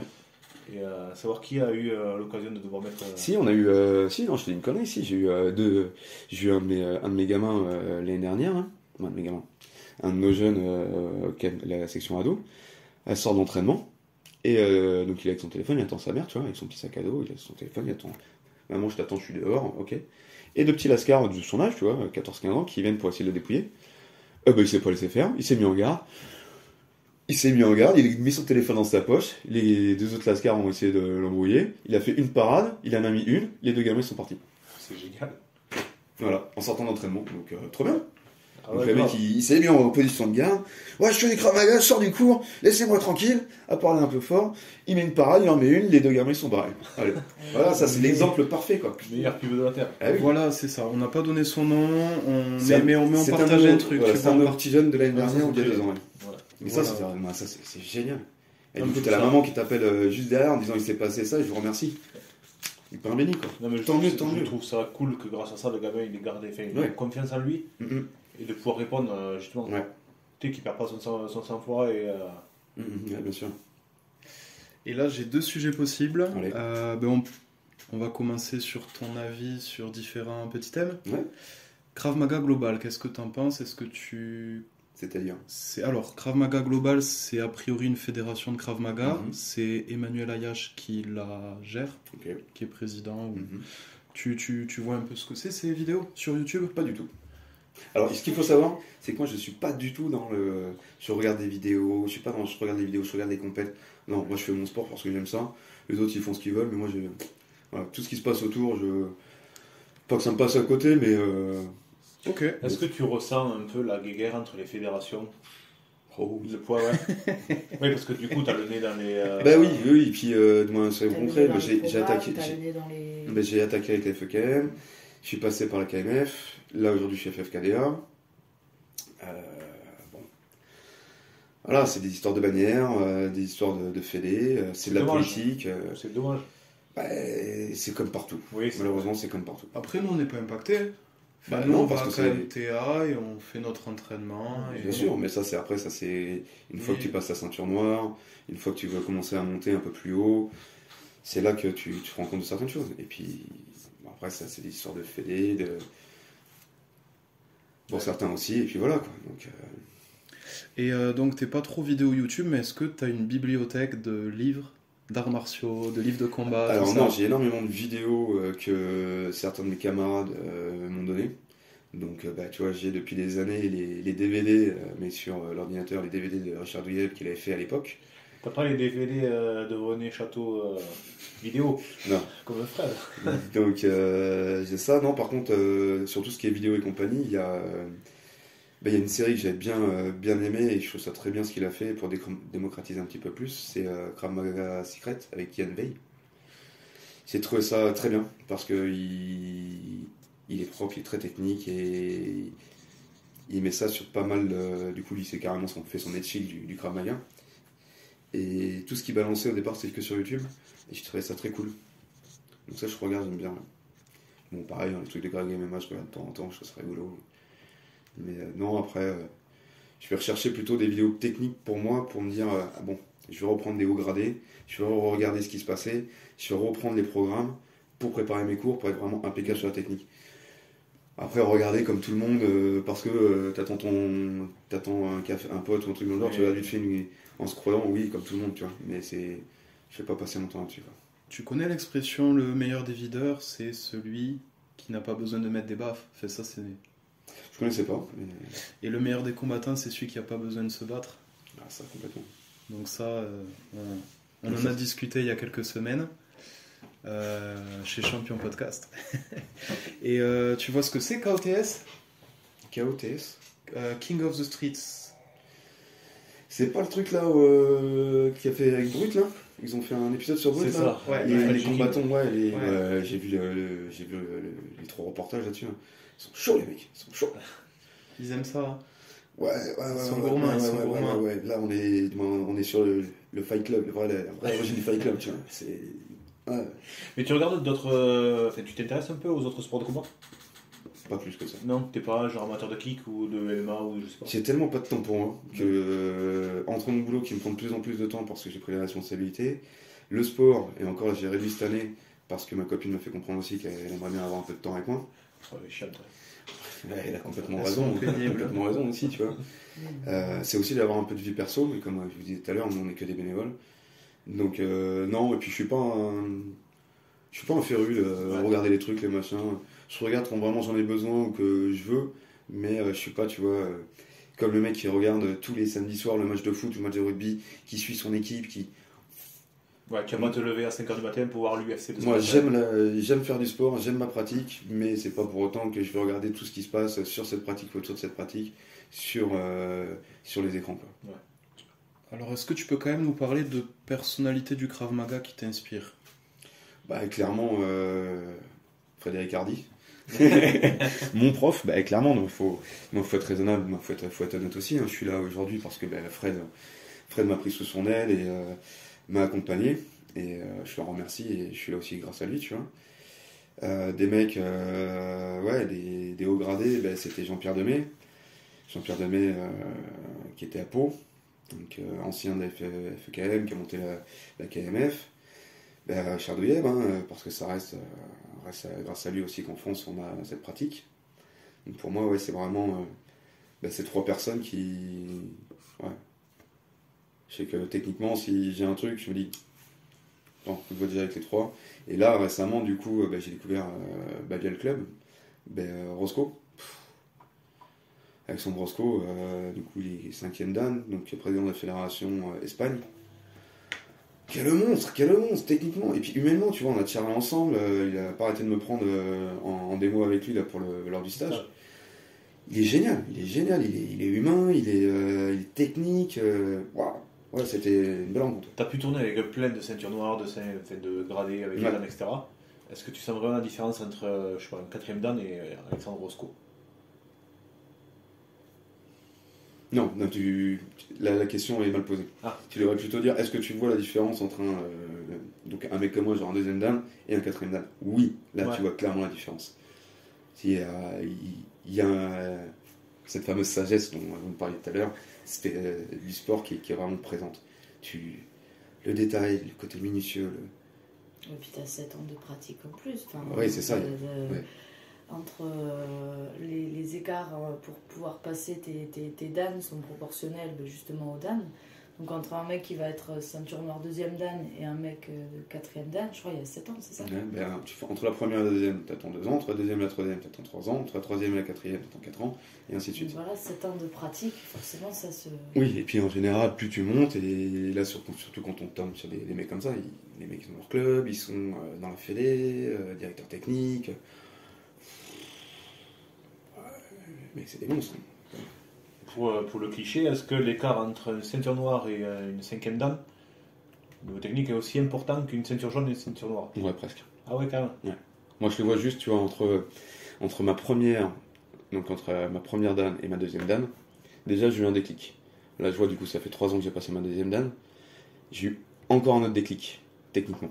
C'est ouf de se dire que tu arrives encore à avoir des déclics... Tu réapprends tous les jours.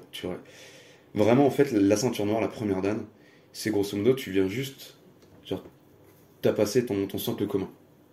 Et après, tu vas faire tes autres UV, tes autres spécificités, et en fait, la ceinture noire, pour moi, c'est vraiment, t'as appris les bases, t'as juste les bases. Ouais. Et après seulement, tu commences à développer vraiment ta technique et ton savoir-faire. Et là, aujourd'hui, tu vois, même moi, je vois des trucs techniquement, et je me dis, attends, comme ci, comme ça, t'essaies de bouger et tout. Et là, tu fais, mais putain, il y a ça, et ça. Ah, mais en fait, ça, comme ça, tu peux le faire là. Et puis par rapport au gabarit, et là, tu comprends des choses. Tous les jours, t'en apprends.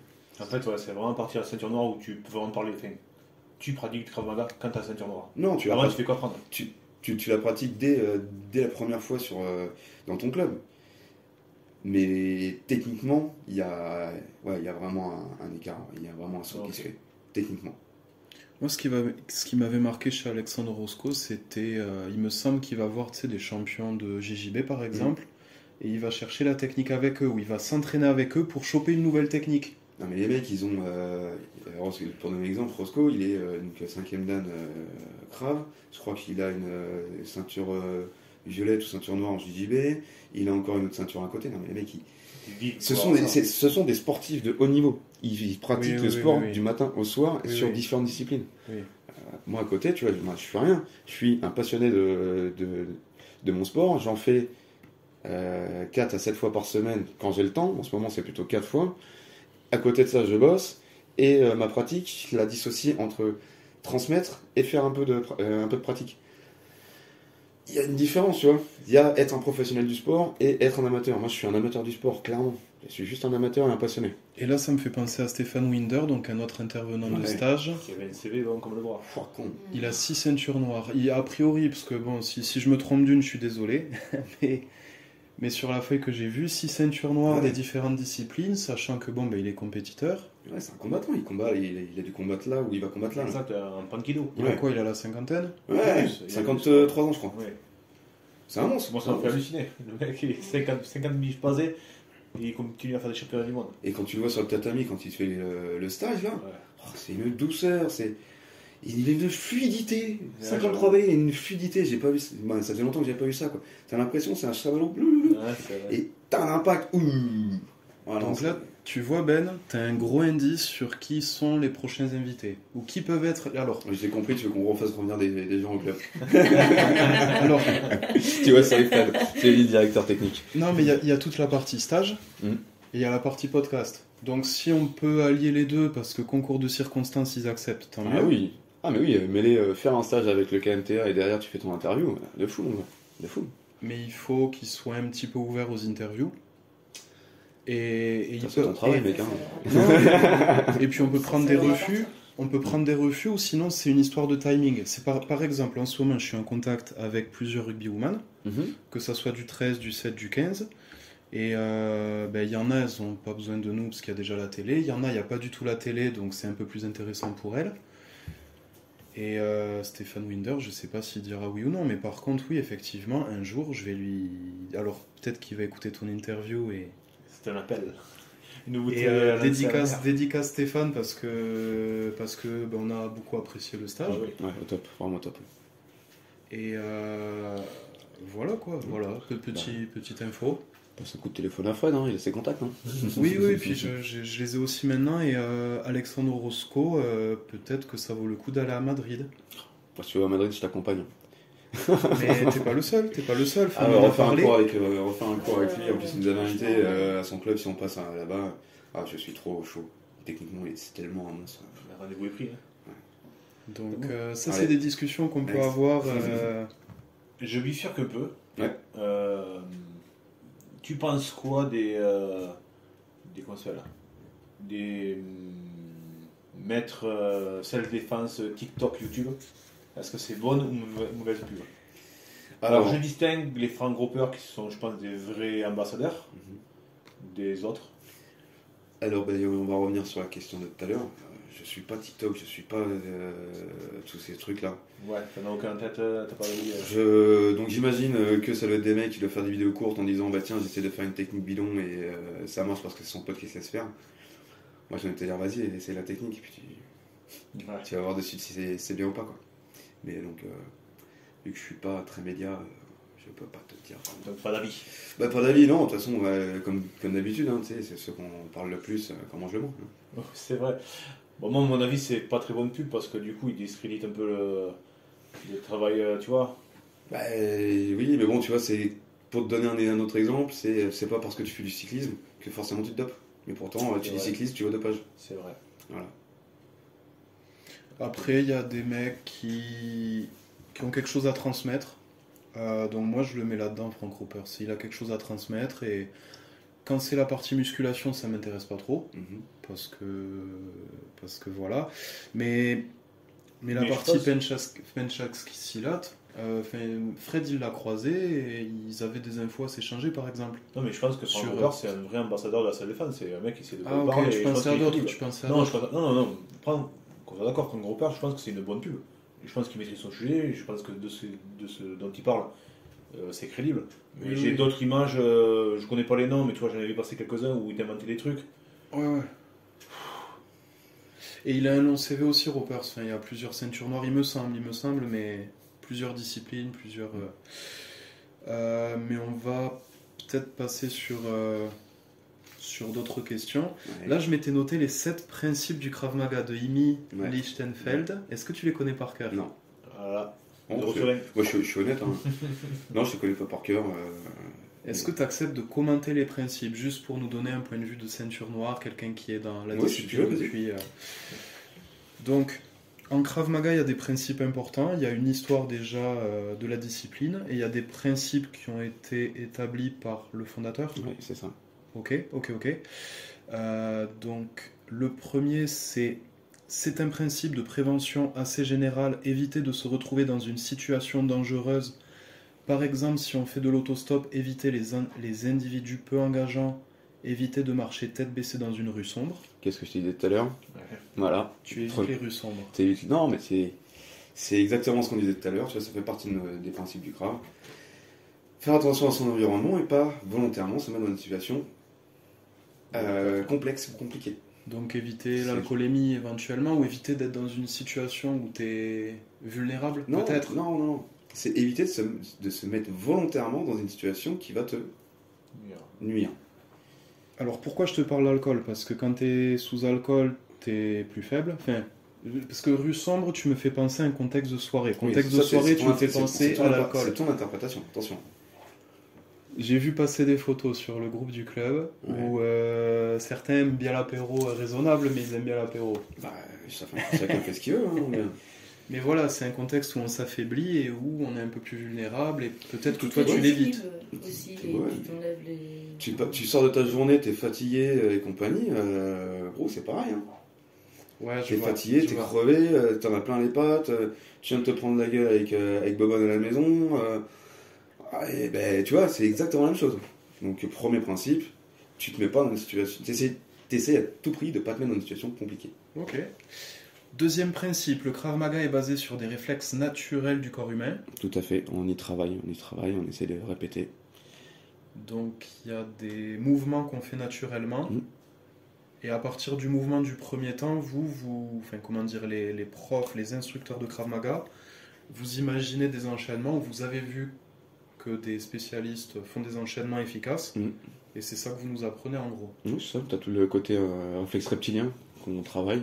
Ok. Donc, l'exemple, le plus grand exemple, c'est quand on te tend la main comme pour te mettre une gifle, la première chose c'est quoi? C'est de baisser la tête et de fermer. Donc, ce que nous on fait le cover. Donc, après, tu retravailles sur ce même exemple, et finalement, après, tu le travailles sur une position de self et de défense pure et dure, sur quelque chose qui est à la base un réflexe inné.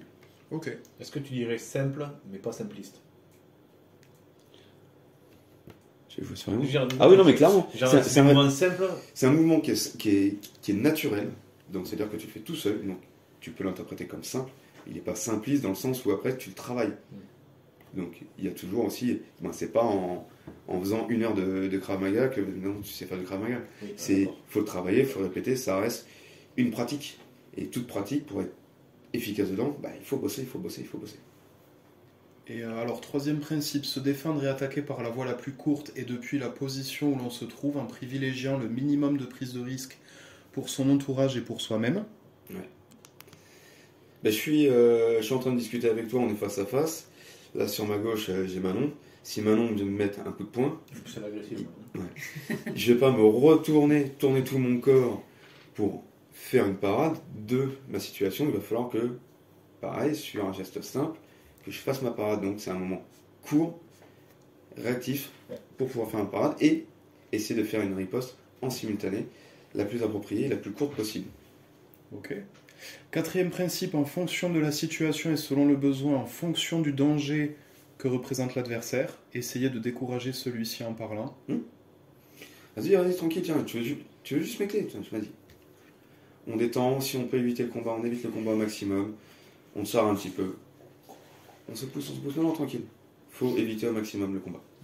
C'est le dernier temps, si vraiment t'as pas le choix. Donc il y a plusieurs manières de communiquer. Il y a soit la menace, soit la communication, genre je me laisse faire, t'inquiète. C'est relatif à chacun, à chacune, comment tu peux faire. T'en as d'autres, tu vas les pousser de suite, ça va comme un roquet, ça va. Et l'autre, ça va être oh, excusez-moi, tout va bien. Là, c'est relatif à l'individu. Ok. Cinquième principe, on frappe sur les points sensibles ou vitaux du corps humain, les yeux, la gorge, etc. pour amoindrir et maîtriser l'adversaire. Un petit commentaire sur... Elle frappe partout. C'est efficace. Maintenant, on a fait un signe, elle était fan. Elle est fan des points vitaux, je crois. Oui. C'est là où il faut aller chercher. Enfin, pour moi c'est ça, hein, le Krav. À partir du moment où tu n'as plus d'autre solution que d'engager le combat...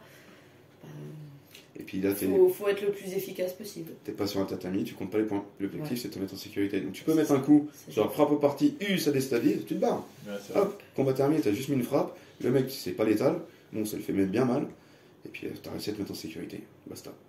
C'est peut-être même le principe numéro 1 du Krav Maga. De quoi? C'est. Non, c'est le 5. Non, mais d'avoir. Non, ce que je veux dire, c'est d'avoir le combat le plus court possible. Oui, et puis si on, Aussi. si on peut l'éviter, le combat, on l'évite. Oui, toujours. c'est encore plus court. 6e principe, essayer d'utiliser tous les objets à sa portée, clés, chaises, puis les armes naturelles du corps. Ouais, complètement. L'exemple qu'on donne souvent, c'est menace au couteau, le mec est là, ou même, tu sais, il est devant toi, donne-moi tes affaires, tu prends ton porte-clés que t'as là, ou que t'as dans la main, ou même ton téléphone, tu le jettes au visage, surprise, et là, tu vas pouvoir faire une frappe, ou te barrer si besoin, quoi. Bon, c'est con si tu envoies ton téléphone dans la gueule, te barrer sans quoi. C'est là où on peut faire le parallèle avec le stage qu'on avait fait sur l'Urban Grappling avec David Taïeb, où en fait on venait se servir des vêtements de l'adversaire ou des nôtres. Ouais. Oui, c'est une arme supplémentaire. Ouais. Le vêtement de la personne peut être une arme. Ses propres vêtements peuvent utiliser comme une arme. Alors, il faut avoir un peu d'expertise.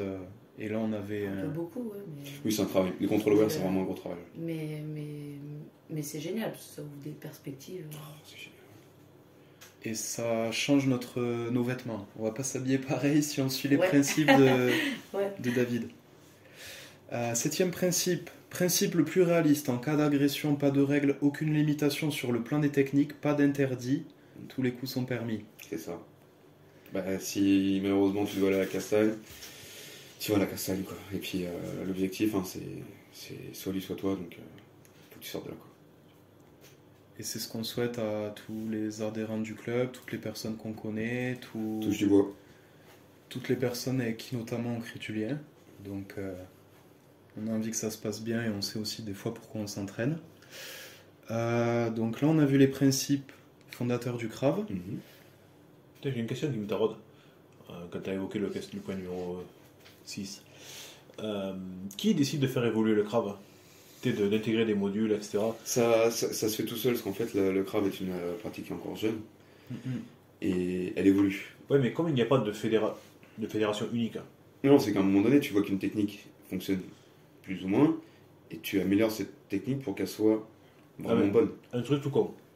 Si j'ai bien compris, avant il n'y avait pas de sol dans les passages de grade. Il y avait qu'à une ceinture, et c'était pas sur tout le Voilà. sur tout le long. Mais qui a décidé que dans toutes les ceintures on verrait du sol? Tu vois ce que je veux dire? Qui pourrait décider que c'est les directeurs techniques des fédérations, c'est tout ça. D'accord. Parce qu'à un moment donné, tu te rends bien. Malgré qu'il y ait différentes Ouais, puis fédérations. regarde, oui, puis après, bon, tout le monde se cale aussi un peu à la page. Pourquoi on met du sol? Parce que de plus en plus, tu as aussi un sport qui est devenu la mode qui s'appelle le MMA. Donc les mecs qui font du MMA, ils vont beaucoup au sol. Donc demain, tu risques d'avoir une agression, tu risques de tomber aussi sur un mec qui fait des MMA, parce que je pense qu'il y a quand même beaucoup de licenciés en MMA. Donc les mecs, tout de suite, ce qu'ils veulent faire, c'est t'amener au sol. S'il y a tes élèves, tu n'auras jamais montré le sol. Alors, si ça te dérange pas, il y a des mecs qui font du MMA et je les apprécie, j'en fais partie et ils sont dans une bonne mentalité. Peut-être pas exactement la même que les licenciés Krav Maga, mais par contre, il y a ceux qui regardent du MMA à la télé et c'est peut-être eux plutôt qui sont dans les agresseurs. Enfin, tu vois ce que je veux dire? Ah non, je dis pas la question, je suis pas en train de dénaturer le MMA. Je dis juste que, vu l'évolution sportive depuis la création du Krav, et aujourd'hui, c'est normal que notre discipline, et c'est ça aussi qui est bien, c'est que notre discipline, elle évolue aussi. Elle n'est pas figée à rester sur des points et des techniques qui ne sont pas réelles et concrètes. Il y a vraiment une évolution qui se fait tout au long des années. Et c'est ça aussi qui est vraiment cool pour nous, quoi. Ouais, puis après, c'est du bouche à oreille ou c'est... Moi, ce que je vais faire dans un stage, je vais le montrer à Fred la semaine suivante. Par exemple, si je te dis Yann Cabral, donc c'est un mec qui était à l'UFC, c'est un spécialiste du jiu-jitsu brésilien, c'est un Brésilien qui a fondé ses salles, donc ça s'appelle Aranya, et il y a un Aranya à Toulouse. Donc j'ai fait un stage cette année, mais côté TFT avec lui. Donc le mec, sa spécialité c'est quoi? C'est les étranglements, c'est les clés de coude, les clés de ce que tu veux. Donc c'était très intéressant et pareil, culture stage, mais de l'autre côté, Ouais. côté MMA. Et où c'est que je veux en venir, c'est... Je sais pas où je veux en venir, Ok. mais voilà. Bon, Je te c'était cool. parle d'un D'accord. stage sympa, un mec qui aime bien être anglais. D'accord. Et il y a plein de combats sur YouTube, si jamais tu veux t'ouvrir à YouTube. Ok. Donc là, on arrive peut-être à la fin des questions, tranquillement. N'hésitez pas, si vous avez des... Si Manon, tu as des questions préparées, pas encore posées, ou... Ton exercice de prédilection. Pendant les entraînements? Ouais. Oh, j'aime bien les pompes quand on. Quand je vous fais en haut, milieu, en bas, milieu, en Ouais, haut. compris ça. On avait Ça, on l'a senti compris. que Ah, t'avais- ça, j'aime bien ça. C'est- Tabata. Ah, le Tabata, ouais, le Tabata. Merci le confinement, hein, merci le Covid. Mais ouais, le Tabata, j'aime bien. Ouais. C'est D'ailleurs- court, intense, et on peut quand même faire du sport à côté. D'ailleurs, Ben, est-ce que tu as des remarques ou des sujets que tu aimerais aborder tant qu'on est là, tant qu'on n'a pas les obligations professionnelles Non, ouais. Tu t'attendais à ça comme interview? Tu t'attendais à quoi? Je m'attendais à rien du tout. Je suis arrivé ici en me disant bon, on va faire une interview. Allez. Et j'ai une petite question. J'ai deux questions. J'ai eu deux questions Ouh. via Instagram, tout ça. Quand c'est à l'apéro, c'est ça? Première question, quand est-ce qu'on fait apéro? Bah, venez me voir dans mon bar. Ok. On viendra, on essaiera de venir en même temps. Tu peux dire le bar si tu veux. Ou pas. T'es pas Ceux qui me connaissent savent où je passe. J'allais balancer. mais- Voilà. Ok, il y en a quelques-uns qui veulent venir te tester. Mhm. C'est vrai. Bon, je pense qu'ils peuvent venir. Et j'ai une autre question, c'est imaginons qu'il y ait des instructeurs qui, les années aidant, passent un peu la main du côté de KMTA. Mhm. Fallait que je te demande, toi, comment tu vois ton avenir à KMTA, si certains laissent la place Si certain, c'est-à-dire. à la jeunesse prometteuse. Si certain, c'est-à-dire. Pas nous déjà. Question anonyme. Ben, on verra avec le temps. Je sais pas, franchement, je sais pas. Je sais pas. C'est à la base, j'ai passé mon diff, comme tu disais, pour en apprendre plus sur la technique, sur le sport. Finalement, ça fait 4 ans que je suis instructeur. On verra ce qui se passe demain. On verra. On verra aussi quels sont les nouveaux prétendants instructeurs, comment se développe aussi le club. On verra. Et on sait jamais, hein, tu sais. Si demain j'ai un bobo qui fait que je suis obligé de m'arrêter aussi, que ma vie professionnelle prend trop de temps, voilà, Donc c'est compliqué de s'engager pour dans 5 ans, 10 ans, 20 c'est ans. impossible. C'est impossible. Déjà- Enfin, je suis un peu pareil au niveau professionnel. Déjà, une année sur l'autre, c'est compliqué, donc imagine dans 5 ans, où est-ce que tu dois avec le KMTR? Surprise! Après, ce qu'on peut voir, c'est s'il y a déjà un attachement ou pas. Et Ah bah, j'ai... clairement, pour moi, oui, le oui, KMTR, oui, ça reste avec moi. Tu vois, c'est le club qui a monté Fred, mais pour moi, c'est mon club, tu vois. oui, oui, Je oui. suis je suis un des premiers élèves de Fred, je crois que je suis un de ses premiers licenciés. J'ai pas lâché le morceau, donc pour moi le KMTA ça fait partie de moi. Tu vois, c'est mon club, tu vois. Ok. Ça fait partie de moi aussi, quoi. Ça répond plutôt à la question. Ça donne des éléments. Ouais. Donc on peut commencer à conclure. Vas-y Sylvain. Non, parce que vu que c'est l'épisode numéro 3, Oui. il me semble qu'à l'épisode numéro 2, il y avait Vas-y, eu la vas-y. question Vas-y. qui avait été posée. Oui. Vas-y. Il me semble que c'était qu'est-ce que tu as mangé hier soir? Est-ce que c'était Elsie? Et si, Ouais, hier soir, du coup j'étais au boulot, donc j'ai bouffé une salade de... C'est un de nos cuissons qui a fait ça, c'est une sorte de salade de riz. J'ai mangé ça avec une tomate et de la salade. Très sport. Ah, T'as mangé fit? Fit, ouais, j'essaie de faire attention en ce moment. Et est-ce que tu as une question pour le prochain intervenant sans savoir qui c'est? Alors, on t'a dit le thème quand même. On va aller sur un sujet qui est un peu moins sport, qui est un peu Oui. plus sociétal. Ouais. Ça va être une interview où je pense qu'on n'aura pas forcément le sourire. Ouais. Enfin, ça va être un thème un peu précis. Ok. Le thème de l'interview, ça devrait être comment lutter ensemble contre la prostitution des mineurs. Donc, Wow. c'est un peu spécial. Ouais. Tu peux pas arriver en demandant qu'est-ce que tu as mangé hier soir. Enfin, Ouais. mais est-ce que tu as une question sur le sujet? Est-ce que tu as envie qu'on développe un truc avec eux? Après, nous, on pourra t'expliquer qui sont les invités. On les interview dans 4 jours. Ok. Dans 4 jours, on les voit. Dans 4 jours, j'arrive avec mes pages de questions et Là, je t'avoue que tu mets pris de cours. un peu pris de cours, tu vois, c'est moins à la légère. Je peux pas dire, bon, alors, pour toi, c'est quoi le meilleur coup de coude, tu vois. C'est. Oh, ça pourrait être une bonne Si, question. parce que c'est quand même une combattante Ouais, MMA. je donc, pense que ça va être pas mal. On aura On deux peut- on peut combattants. faire un pont On aura avec deux le- combattants avec eux. Ok. Alors, du coup, on ouais, peut non, faire un c'est. pont avec le... Pour eux, la frappe au parti dans leur côté professionnel, quoi. Sachant qu'ils sont pas du crabe, la frappe Ok. au parti. Ouais. Comment il la voit et comment il. Ouais. S'il Ouais. l'utilise, comment il l'utilise. Ok. Frappe au parti, que ce soit paume ou pied, Ouais. parce que ouais, on reste crabe quand même. Ok. Donc, ben, on a du boulot qui arrive, on a plusieurs interviews, plusieurs thèmes. On va continuer à faire des rugby woman. Mhm.